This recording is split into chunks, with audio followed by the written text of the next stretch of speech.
Good evening, ladies and gentlemen. Today we have a special guest with us to discuss on a special topic for the day. And the topic for the day is Reclaiming Republic and the Agenda for the Nation. And we have Professor P.L.Vishweshwar Rao here to discuss tonight on this topic. Professor, can you explain us what is Reclaiming Republic and what is the agenda for the nation? Well, I welcome all of you. Reclaiming the Republic, the agenda for the nation, agenda for the country. I think when we talk about agenda for the nation, agenda for the country, we first need to talk about the Indian Constitution. What does the Constitution of this country say? The Constitution of this country says, we the people of India, having solemnly resolved to constitute India into sovereign, socialist, secular, democratic republic, and to secure for all its citizens social justice, economic justice, and political justice. And the Constitution also further talks about liberty of thought, expression, belief, faith, and worship. And the Constitution also says equality of status and opportunity. And that equality of status and opportunity should promote among all the people of this country. And it also talks about fraternity, assuring the dignity of the individual and unity and integrity of the nation. This is what the spirit of the Constitution says. But when you're talking about reclaiming republic, we also need to look at the hard facts and the data of this country. And at a point of time when India is going through a very, very important election, for my mind, the elections which we are having now in 2019 is a very crucial and a critical election for this country. Why do I say? The Constitution talks about socialistic state, socialistic republic. Is there socialism in India? When you look at the data of this country, we find almost about 40% of the people living below the poverty line. Only today in the newspapers, we heard in Anantapur, 2 children in the age group of 2 and 4 have died because of malnutrition and hunger.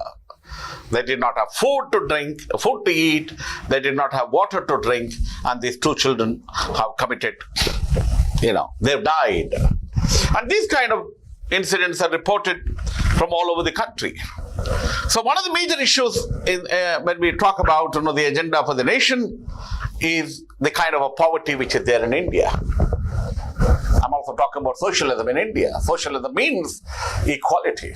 Socialism means that all of us should economically grow. Socialism also means that there cannot be diversity, economic diversity, huge economic diversity among the people. So why? India is having one of the finest constitutions in the world. As I've said, the preamble of the Indian Constitution talks about, a socialistic republic. Are we today talking about socialism in India? The data indicates that 1% of the people have concentration of wealth of about 50% of the wealth of the people of this country. Rich are becoming richer, poor are becoming poorer in this country. Socialism talks about bridging that kind of a inequality which is existing in this country. And then we are also talking about the second important aspect of the Constitution talks about secularism. All religions are equal. India is perhaps the only country in the world which has got so many religions. We've got Hinduism, we've got Islam, we've got Christianity, we've got Buddhism, we've got Jainism, we've got Parsis, we've got Sikhs in this country. There are many, many religions in India. When you're talking about secularism, our Constitution talks about that we need to respect all religions in this country. And for the first time, we see in this country elections are completely polarized. Unfortunate that elections are being fought in the name of religion. In the name of religion, which should not. What are the issues of this country? The issues of this country is poverty, unemployment, jobs, economic inequality, social justice, economic justice, and political justice. No political party is really putting this as an agenda. What do we mean by democracy? Democracy means people. In fact, the Constitution also talks about democracy for the people, of the people, by the people. And are we raising, these people's issues is very, very important for our discussion. That is where, when I'm talking about reclaiming republic, what is important is accountability of the institutions. There are three major institutions in this country. Are they accountable to the people of this country? What are these major institutions of this country? Number one is the legislature.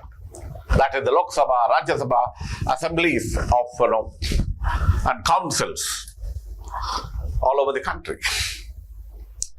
If today our parliament, our legislative assemblies, are they accountable to the people of this country? If you look at the data, our assemblies and parliaments are not even meeting for about 70 to 100 days in a year. Whenever they meet, are they discussing issues concerning the people of this country, such as rural development, agriculture, agrarian crisis, unemployment, land reforms. These are the issues of this country which they need to talk about. Social justice, gender justice, women inequality, they need to be talking about. So one of the major institutions in this country is called the legislature. Is it really accountable to the people of this country? Are they debating and discussing? Assemblies and parliaments are supposed to be making law for this country. Unfortunately, if you look at the data in this country, lawmakers have become lawbreakers. Almost 30% of the people who are sitting in Indian Parliament and Indian assemblies, unfortunately, have a criminal record. And that is a big question mark in this country. Who are the kind of people who are getting elected to Lok Sabha and various assemblies in this country? An institution can only be accountable provided we get the right kind of people into Indian Parliament and Indian Assembly. That is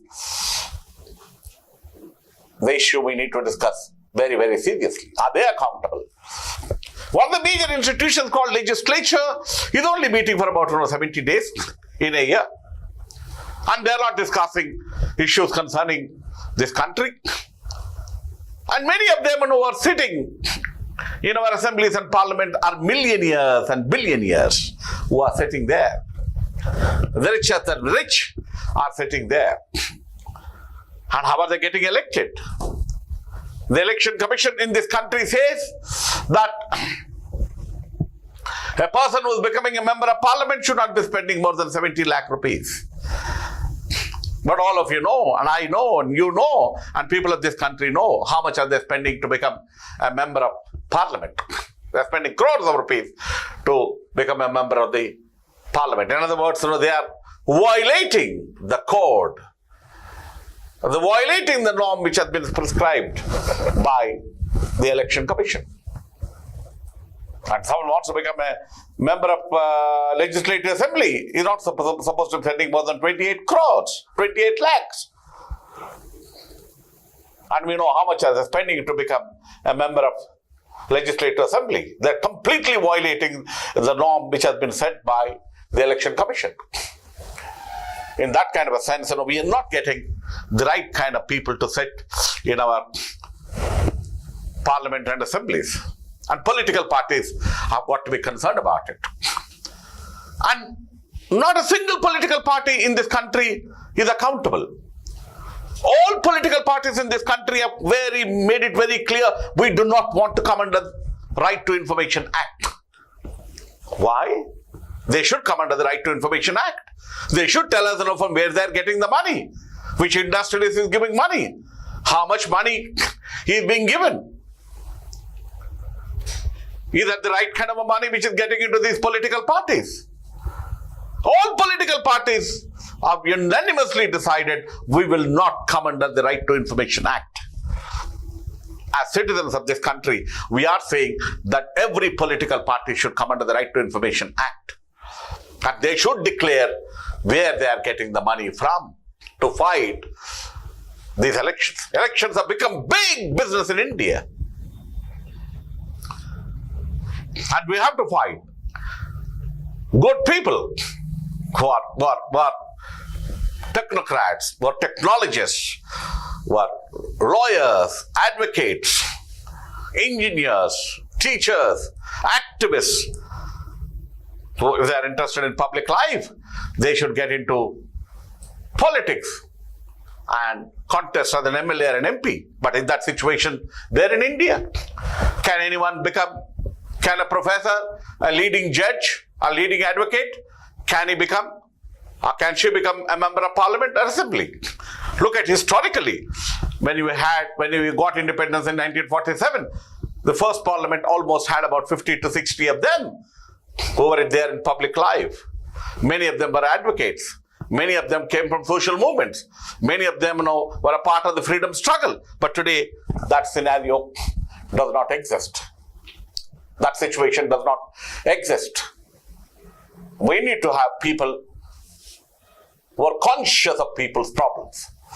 We need to have people who should get elected to Indian assemblies and parliament, people who come from people's movement, social activists. Or do we have those kind of activists today sitting in our Indian parliament or assembly? So that is one big question mark. That's where I think it's important that we need to bring about electoral reform. We have been seeing now people are getting elected in one political party and then joining another political party immediately, belying the hopes of the people who elected them for a political party because they believed in that political party's agenda. But they are defecting. They're joining another political party. We do not have a part of our electoral reform. Right to recall must be there. If you have elected a member of parliament, if you have elected a member of legislative assembly, if he or she does not perform, we must have that provision to recall them. So to sum it up, what is important is to see that the spirit of the Indian Constitution is implemented. We need to have the right kind of elected representatives. It's a huge democracy. India is the largest democracy in the world. In the largest democracy in the world, we do not have the right kind of democratic practices, electoral practices. If we do not elect the right kind of people with the right kind of a background, the right kind of lawmakers are not there in this country, that is the threat to democracy itself. Now that is where I'm saying we have to reclaim the republic. We can only reclaim the republic provided we have the right kind of elected representatives who can think about the problems of this country. As I've said, the problems of this country are poverty, unemployment, jobs, housing, economic inequality, gender justice, the plights of the Adivasis, the plights of the Dalits, the marginalized sections. These people, democracy is much more valuable for them. And development can only take place when all these people participate in the democratic process, and we must ensure that kind of a practice. And we talk about everyday governance. Governance means what? Governance means responsibility. Governance means openness. Governance means transparency. Governance means accountability. Accountability to the people of this country. That is what the democracy is all about. I hope that when all of us get together, all of us reflect on these concerns of this country, we will be in a position to bring about change. Paths are not made, paths are created. It is for you and me and millions of people to create a new path, to make this country, this democracy, meaningful, viable, so that the right kind of people get elected. That is in our hands. Let's hope we all come together. In this country, right now, what is happening? Justice is delayed, and in the process, we are denying the justice. Enormous amount of litigation which is pending in the Supreme Court and the High Courts and the lower courts. They are saying it will take 200 years for us to settle the present litigation which is pending in the courts. How do we go about doing it? We need to have judicial reform. We need to have more and more judges. When you compare the data in terms of number of judges who are there in India compared to the context of Europe and Western America and Western world, it is very, very less. If democracy has to work, our courts have to work. We need to bring about a judicial reform. What do we mean by bring about a judicial reform? How can we go about ensuring that kind of a judicial reform? I think to improve access to justice is important. Poorest of the poor must have access to our judicial system, our justice system. Access is very, very important. Then, what is also important? Improving the quality of independence of judicial appointment. There is a big controversy today in this country about how our judges are appointed. I'm one of those people who firmly believe that it is only the Supreme Court collegium which can decide in terms of appointment of judges. Our judges need to be independent. The government cannot go about deciding who should be the Supreme Court or High Court judge. That independence is very, very important. And then we should also ensure proper accountability of the judges by giving them freedom, by giving them independence. We cannot have any kind of a government trying to interfere with our judicial system. Independence of the judges is very, very important by removing all governmental influences in appointment of judges. I'm one of those people who firmly believe to maintain that kind of independence, we cannot have any kind of a government interference.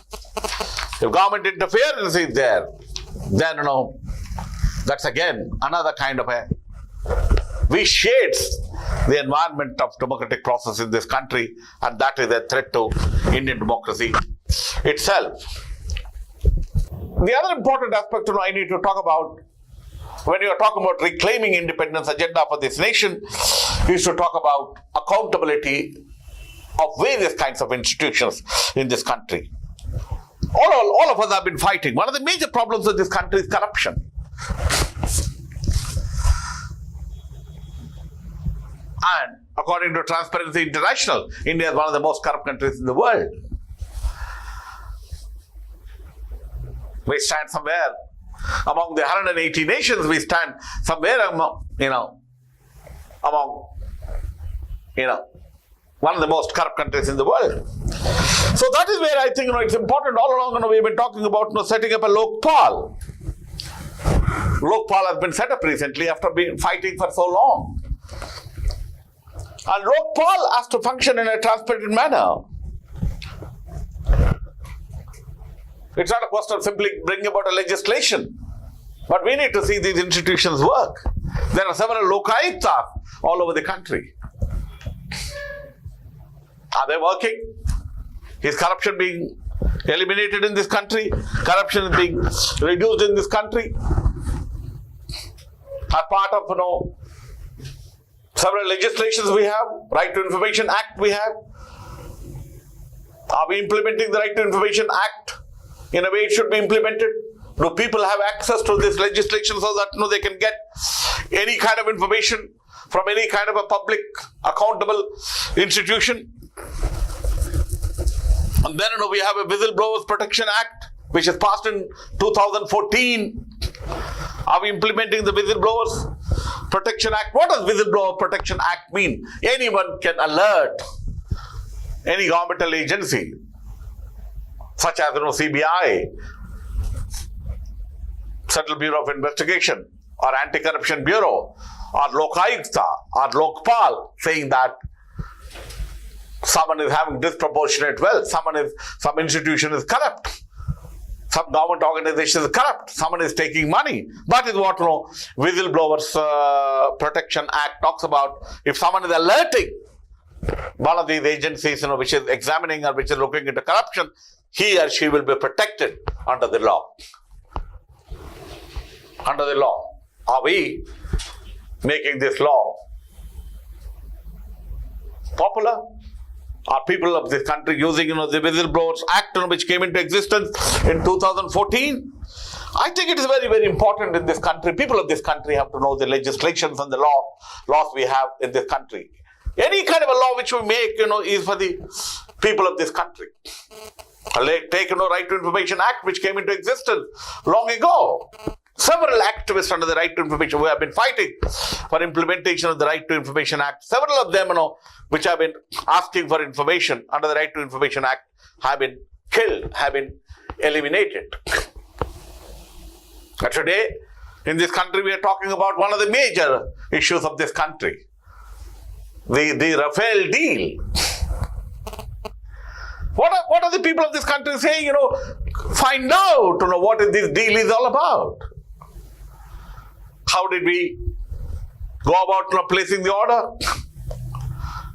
I said, any kind of a defense deal, or for that matter, any kind of a deal, we need to have openness and transparency. Several people have been saying, there should be a joint parliamentary committee to look into the Rafale deal. Why was HAL not given that contract? Why did others get the contract? Now we are saying there are several kinds of discussions which are taking place. Parallel discussions have been taking place. So I'm just giving a contemporary example. Not that earlier we had also the Bofors deal. The defense deals are there in this country. Today in this election we have been talking about a Rafale deal. People of this country have a right to know the truth. Only democracy can only be based on truth and openness. If we do not know the truth, we will not be in a position to fight. So that is where I think it's important to know when you're talking about institutions of this country have got to be independent. Central Bureau of Investigation must have independent. Central Vigilance Commission must have independence. CAG must be in a position to give a report objectively and independently. And we are also discussing at a point of time when several of these institutions are not functioning the way it ought to be functioning. There's enormous amount of governmental interference. These are all autonomous institutions. They have the freedom to function the way they want to function. But they do not have the freedom. Several of these institutions are getting diluted now. That I think is a big concern for us. So the other important thing, when you're talking about, we've already talked about the nature of electoral reform, we need to have. Let me talk about, another important institution in this country called the mass media. As I've said, there are three important pillars of Indian democracy. One is the legislature, the judiciary, executive, and the mass media. Media is a very important institution. Indian mass media system is one of the largest in the country. We've got over 90,000 news publications in India. We've got over 900 television channels in India. Radio is growing. Television is growing. Newspapers are growing. But then, we need to see that this institution is also free. 1918, the Indian Constitution talks about freedom of speech and expression. And democracy to be functional, democracy to be very effective, we need to have media freedom. So one of those people with media has to function very effectively. We must repeal, amend laws and rules which put any kind of an arbitrary curb on speech, including today we are talking about defamation, criminal defamation. Defamation should not be there in the statute book of this country. Defamation is anachronistic, outdated. If we're talking about a democracy, anyone who's speaking today, they say, well, we'll file a sedition case against you. Anyway, a peculiar kind of a debate is taking place in India. Anyone who's criticizing the government, criticizing a policy, is becoming anti-national. So we are discussing all these things at a point of time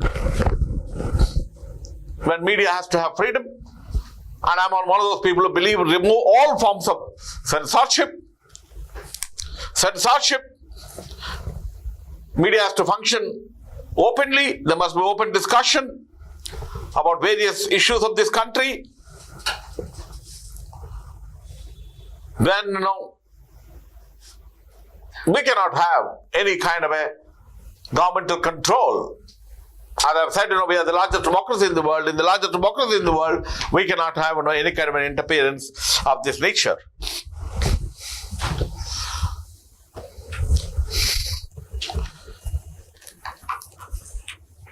The other important issue in this country is employment, food and social security. India, in the last 45 years, we did not have the kind of a unemployment scenario as we have it in this country. And India is a young nation. Several of our students are passing out from various colleges and universities. 40% of our population is below 35. And these people, when they are passing out from colleges and universities, they have to get jobs. How do you go about, getting jobs? Expand the employment guarantee program to provide. NREGA is there in this country. National Rural Employment Guarantee Act, named after Mahatma Gandhi. Expand the employment guarantee program to provide 150 days of work for all adults in rural areas and a minimum daily wage. A minimum daily wage of about 150 rupees for every person. The kind of a rural dresses which is there in this country, the kind of rural unemployment which is there in this country, we need to provide. Implement NREGA, National Rural Employment Guarantee Act, very effectively by providing about 150 days. And it's also important to know that we need to have training and employment programs, introduce skill-based programs, so that students develop that kind of a skill. And we need to have access to education, expansion of public education at all levels.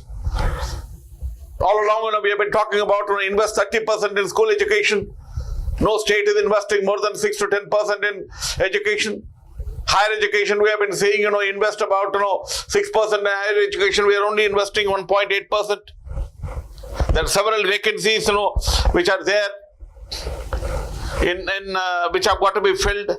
We have not been filling up these vacancies. It's very important that we need to fill these vacancies. Have to grow. We have a limited number of universities right now. Several committees and commissions have recommended that we need to have more universities. We need to have more universities and universalize the public distribution system. India is, of course, having one of the largest public distribution system, but we need to see that, these public distribution systems are strengthened in this country. And it's also important, when you're talking about, social security, accelerate, government expenditure on health care, gradually over a period of 5 years. Right now, we are only investing, just about, less than 1% in health in this country. And I think, it's important that we need to at least spend 5% of our GDP on health. 5% of the GDP on health. And health should be available in the government sector, in the state sector.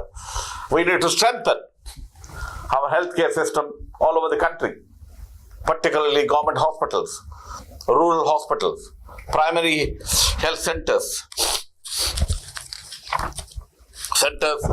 We need to set up. Let me briefly also talk about Another major important aspect is education. I want to spend some time today discussing about education. Education brings about development. Education empowers people. So we have Right to Education Act, which came into existence in 2009. Nowhere in the country Right to Education Act is being implemented. What does the Right to Education Act say? That 25% of the admissions should be given for the neighborhood children. Right to Education Act talks about. Right to Education Act came into existence in 2009. Nowhere in the country we are implementing Right to Education Act. It's a legislation. It's a legislation which has been brought about in this country. We need to implement Right to Education Act. Nowhere, no school is implementing Right to Education Act.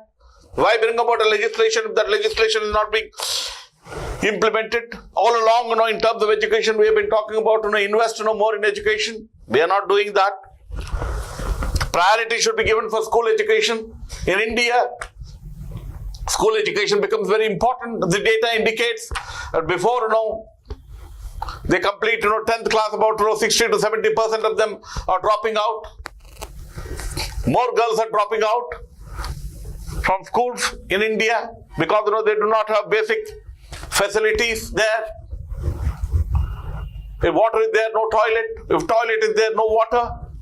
That is the tragedy of this country after 70 years of democracy. Education is power. Education improves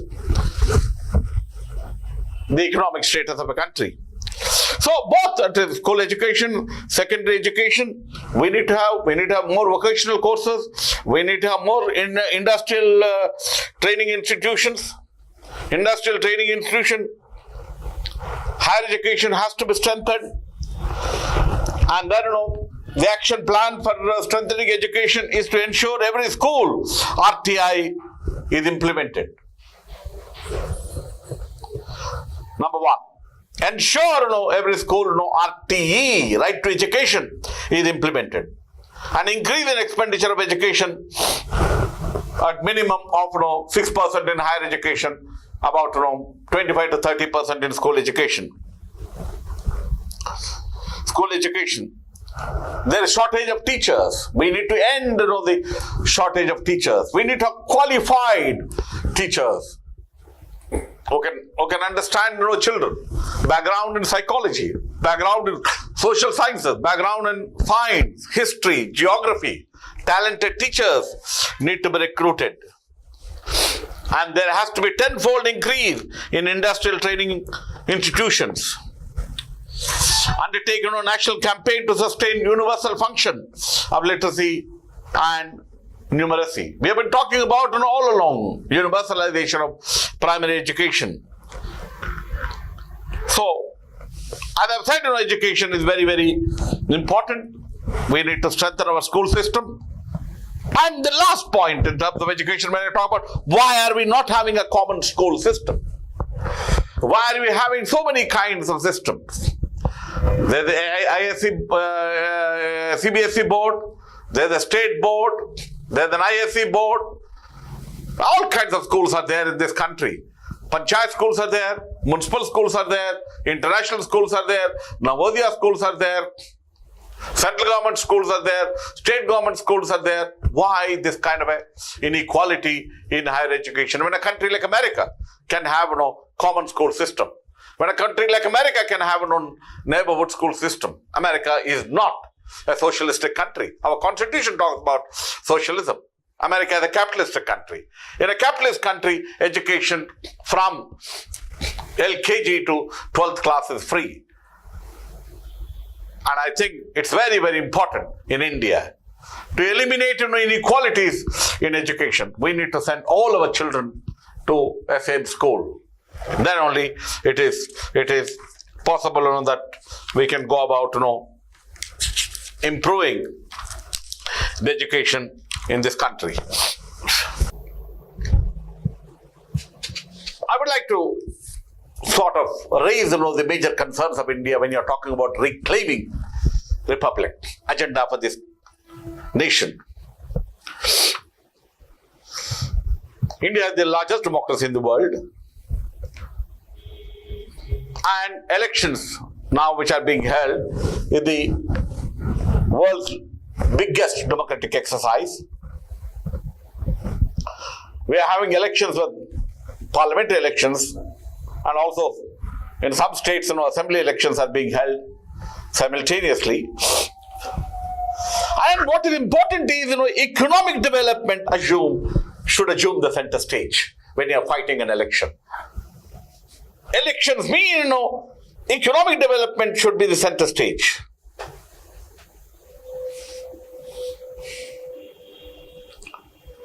And in an election, we must reflect the concerns of the people of this country. What are the voices of the people of this country? That is what is important.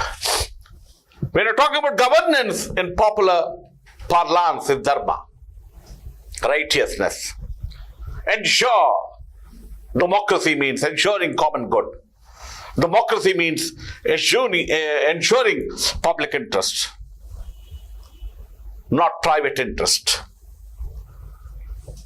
Issues concerning the people of this country should form part of the social agenda, economic agenda of India.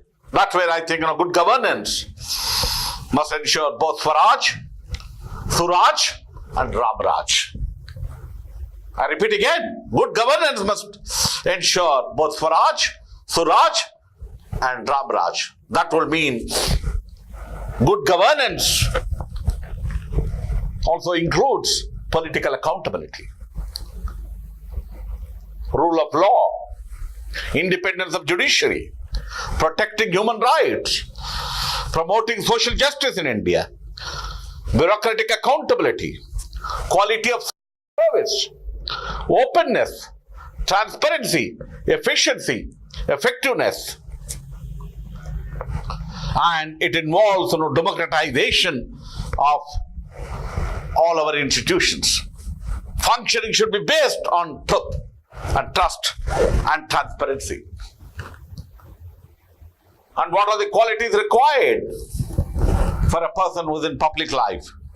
Honesty, selflessness, integrity, accountability, openness, objectivity, and leadership qualities. Good governance demands public accountability of political parties and selfless service.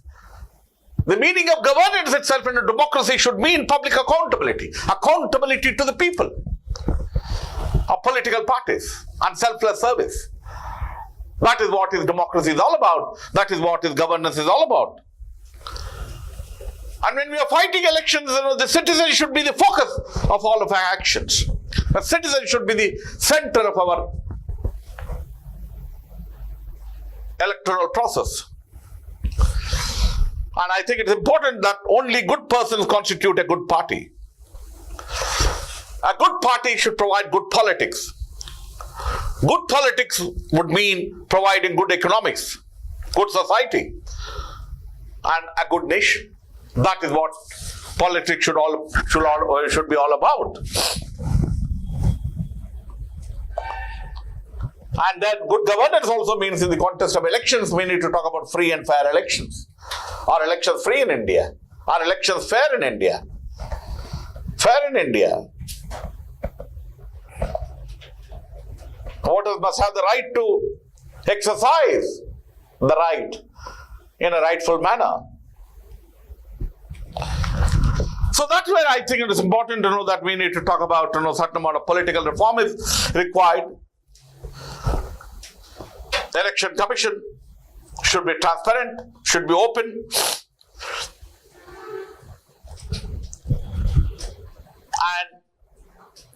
and there must be economic agenda for our elections. The economic agenda would mean how to go about providing jobs, housing, reduce poverty, how to improve human development index is very, very important.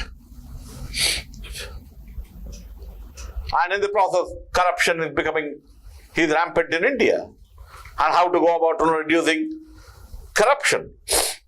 And for elections, social agenda is important. What are the issues of this country?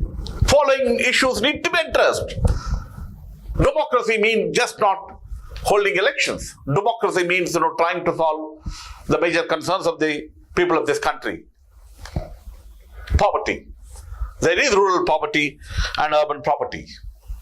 40% of the people in the rural areas are below the poverty line. How to get them out of poverty should be the major agenda of this country. Illiteracy. Even after 70 years of democracy, still 30% of the people in this country are illiterate. We are talking in 21st century. In one of the largest democracies in the world, that 30% of the people are completely illiterate. That should be the major concern. Ill health. Many of them do not have access to basic health. Many of them live in ignorance, poverty, superstition, tradition. How to go about, see that, they don't live in poverty. They don't believe in, moribund superstition. How to go about reducing this rural-urban divide. How to, ultimately, democracy means, for me, empowerment of people of this country. Elections should be fought for empowerment of the people, both men and women, weaker sections, minorities, disabled, senior citizens, single mothers. And how to improve Human Development Index is very, very important. And maintaining effective and good governance is a responsibility of the state. State has a responsibility. The government has a responsibility. What is the responsibility of effective good governance is the responsibility of the state. And the responsibility of the state is to provide for literacy, education and economic security and food security. And public interest means common good should prevail, not private interest or personal benefit. Ethical values should be encouraged and supported. That is what his transparency is all about. Good governance. The law of the land should be implemented. Rule of the law is important when you are talking about transparency and openness. It is responsibility of the state to protect both human rights and civil rights of the people. Judiciary, executive, legislature must function within the framework of the Constitution. Very, very important. Three important institutions of this country, judiciary, legislature, executive, must function within the framework of the Constitution. Rule of law is important. Rule of law would mean, good governance. Corruption, which is becoming endemic, must be controlled and eradicated completely. Protect, the legitimacy of the state. Legitimacy of the state can only be done provided corruption in this country is reduced. Electoral corruption is the fountainhead of all corruption. Electoral corruption is the fountainhead of all corruption, political corruption, bureaucratic corruption. We must reduce criminal links of corruption should be completely be broken. And when you're talking about democracy, internal democracy in political parties is important. And I think we need to think about it, whether state funding of political parties is essential in the Indian context. In view of the fact that we are spending crores and crores of rupees to become an MLA and an MP, we need to apply our mind. We need to seriously think about it, which is happening in the rest of the world. That, state funding of political parties is essential for Indian situation. Not only political parties have a responsibility, citizens also have a responsibility. A citizen must have the right to question. A citizen must have the right to discuss and debate. A citizen must have right to question any kind of a corrupt deed or electoral mispractice. A citizen must have the right to vote for good people, for good governance. Everywhere, every government institution must have a demand of citizens' charter. We have been talking about it, that every government office should have a citizen's charter. So that is where I think it's important for us to talk about that institutions have got to be accountable to the people of this country. Democracy is all about accountability. Democracy is all about responsibility. Democracy is all about transparency and openness. Democracy is all about the institutions which are enshrined in the Indian Constitution function freely, fearlessly, and effectively. Professor, thank you so much for your valuable time and valuable suggestions on this topic. Thank you very much.